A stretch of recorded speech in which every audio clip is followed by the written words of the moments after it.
And here is the Writer's Almanac for Tuesday, the 23rd of February, 2021.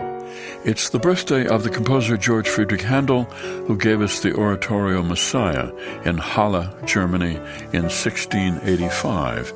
It's the birthday of W.E.B. Du Bois, born in Great Barrington, Massachusetts, 1868, founder of the NAACP, the National Association for the Advancement of Colored People.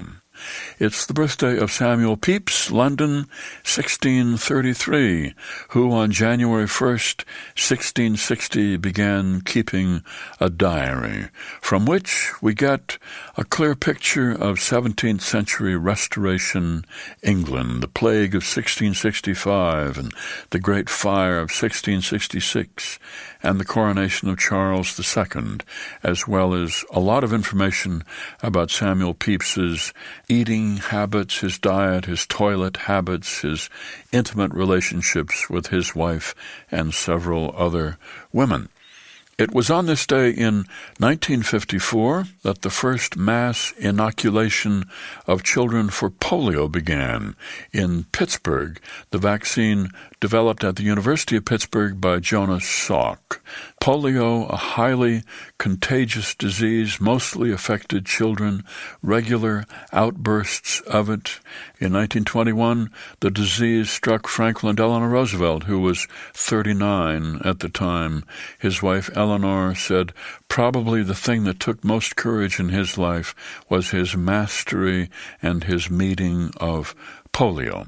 Roosevelt created a foundation called the National Foundation for Infantile Paralysis, which later became the March of Dimes, and it devoted a lot of its budget to research. Researchers had been working on a live version of the vaccine using the living virus, but weakening it so that it wouldn't cause the disease. But live vaccines were hard to stabilize. Progress was slow, and so they decided to try a different approach, a killed vaccine in which the virus was inactivated with heat or chemicals or radiation, which would be less potent, but it would be easier to stabilize, did not require refrigeration. So they recruited Jonas Salk, who went to work even as there was a terrible outbreak in 1952 of 58,000 cases of polio reported. More than 3,000 people died.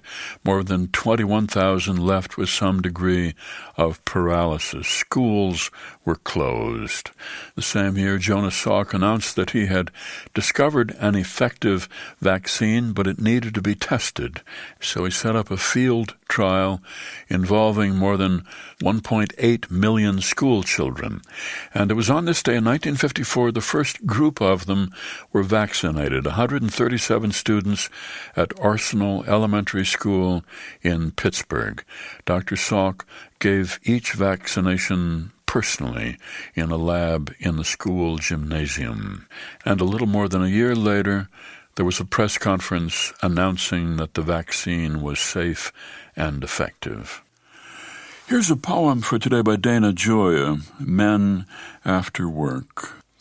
Done with work, they're sitting by themselves in coffee shops or diners, taking up the booths, filling every other seat along the counter, waiting for the menu, for the water, for the girl to come and take their order, always on the edge of words, almost without appetite, knowing there is nothing on the menu that they want, waiting patiently to ask for one more refill of their coffee, surprised that even its bitterness will not wake them up.